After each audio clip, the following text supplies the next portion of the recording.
Hi there again, folks. Luke McDonald back again with what is now my seventh entry in my Teaching in Catholic Schools education course offered through York University. The theme of this video will be the Fully Alive Family Education Program, Catholic Family Education Program specifically, which is sponsored and created through the Assembly of Catholic Bishops of Ontario, or the ACBO for short. And the ACBO is one of 4 regional assemblies of Catholic bishops in Canada and is made up of all the Catholic bishops in the province of Ontario. This video is being broken up into 4 very brief sections. I'm going to just give a general outline of what I understand Fully Alive to be in terms of my research and my experience with the program myself, which I was integrated in from grades 1 through 8 during my Catholic elementary school experience. Secondly, I'm going to talk about the history of the Catholic education, or sorry, the Fully Alive Family Education Program, how it came to be, how it was created, and how it is implemented. And thirdly, I will be discussing the 5 tenets, very briefly, of the Fully Alive Family Life Education Program. And finally, my 4th point, I'll be concluding on my own experience with this excellent program and how I see it affecting my future vocation as a Catholic educator. So to begin, Fully Alive is essentially intended to pass on a distinctly Catholic view of life. It discusses subjects such as sexuality, family living, social justice, and living in the world more generally, and doing so in a fashion that we're embodying Catholic characteristics and Catholic virtues. So the history of this educational document, once again, it was sponsored by the Archbishops of Ontario, but it came to be during an Ontario Conference of Catholic Bishops, and during this conference, the what would eventually come to be the Fully Alive Family Life Education Program came to be. It started during the late 60s and 70s, was introduced into the curriculum of many Catholic school boards in Ontario, and once again, it was primarily introduced to bring a Christian or a holistically Christian perspective to subjects such as marriage, family, and sexuality. It was endorsed by Catholic school trustees and parents that approached the bishops of Ontario and asked them to prepare the guidelines for these programs. In 1983, the Family Life Committee was established, where they then took the next step in beginning the long process of preparing these resources, which usually, more often than not, come in the form of a textbook, which is usually vividly illustrated in color with various scenarios relating to those topics that I've already mentioned. So that's generally, I guess, just a very brief overview of what Fully Alive is in a broad sense. Next, I would also like to talk about my 3rd part of the video here, which is the 5 themes of Fully Alive. And you'll have to forgive me if you see me looking off. Just to refresh my memory, I do have some notes in preparation for this video, so just to go through these themes. The first one is created and loved by God.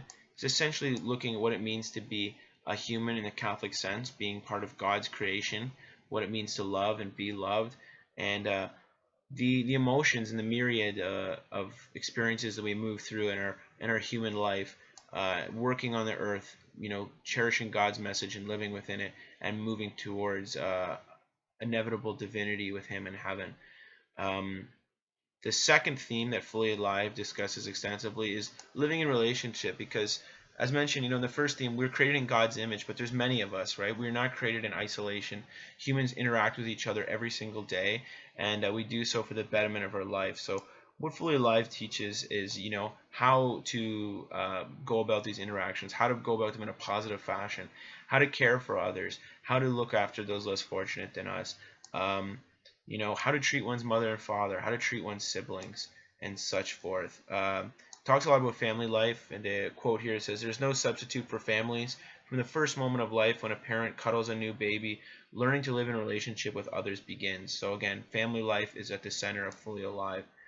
The next theme, which is also very widely discussed, especially towards later grades in 6, 7, and 8 in Fully Alive, is the theme of sexuality, being created in God's image as both male and female, what it means to be created out of love, and to live in love with others and those of the opposite sex. So discussions here around sexuality, human attraction towards each other, and how to navigate these feelings in a Catholic way. Not to be controlled by, lust, but to really embody Christian love, and to, give yourself to someone that we love in terms of our spirit and our physical being as well. A quote here, it says, "Human love encompasses the body in its maleness and femaleness. Within the vocation of marriage, this love is expressed in the sexual relationship of husband and wife who give themselves to each other, welcome new human persons into their community of love." So this is dealing with sex in a very Catholic lens, looking at sex as a means to, celebrate that love between man and woman, rather than a carnal pleasure or just a pure means of reproduction. Fourthly, the fourth theme is growing in commitment. This explores what it means to be human, and to be human is faithful to God and others. So this is just, continuing to grow and bolster our commitment to our faith and our religion, and to again, learning how to make and keep commitments, how to be a responsible Catholic citizen, how to do good onto others and not just onto ourselves, how to serve our communities, and how to be the person that God envisions us to be. The final theme of Fully Alive, which connects very well to that, the theme 5 is called Living in the World, and this is similar to the curriculum task which I discussed earlier today, which would be religious curriculum integration. This theme here of living in the world challenges Catholics to really do that good out in the world, to not just think inward, to move beyond the self, to care for others, to care for those less fortunate than us.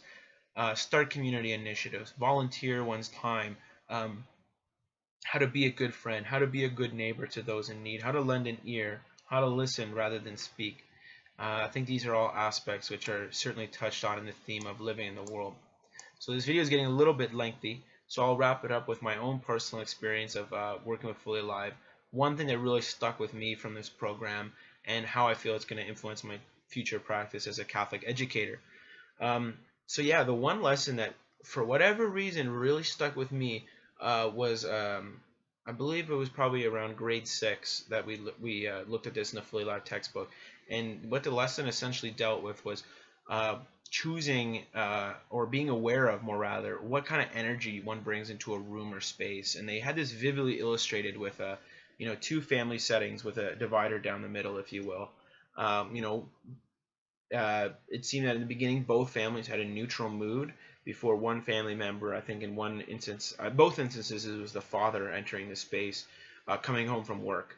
So it just showed what kind of effect, a disgruntled papa, if you will, coming home from work, steaming mad, throwing his bag down, ripping off his tie, and just having that very visible frustration, what kind of effect that has on the family setting. It discussed that, bringing that negativity into a room can, greatly impact that setting and actually bring everyone else down with you. It showed, the children becoming, crying, trying to reach out to their father, but, being pushed away from that negativity, showing the mother trying to discuss what was going on with the father, but his frustration inevitably leading to her being frustrated by the lack of communication and such forth. The second panel then showed, even though the father had a bad day, just coming in and, really celebrating that family life, not taking for granted that he is coming home to a house, is coming home to a loving family, is coming home to loving children.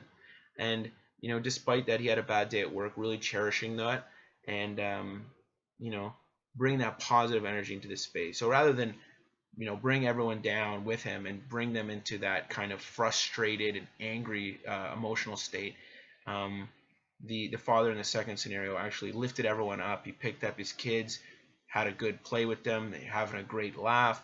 He was able to communicate with his wife effectively because he was bringing that positivity into the space rather than that very toxic negativity that can take you down. And I just felt this was so applicable to my life and my socially with my friends, not even just inside the home, but at school as well.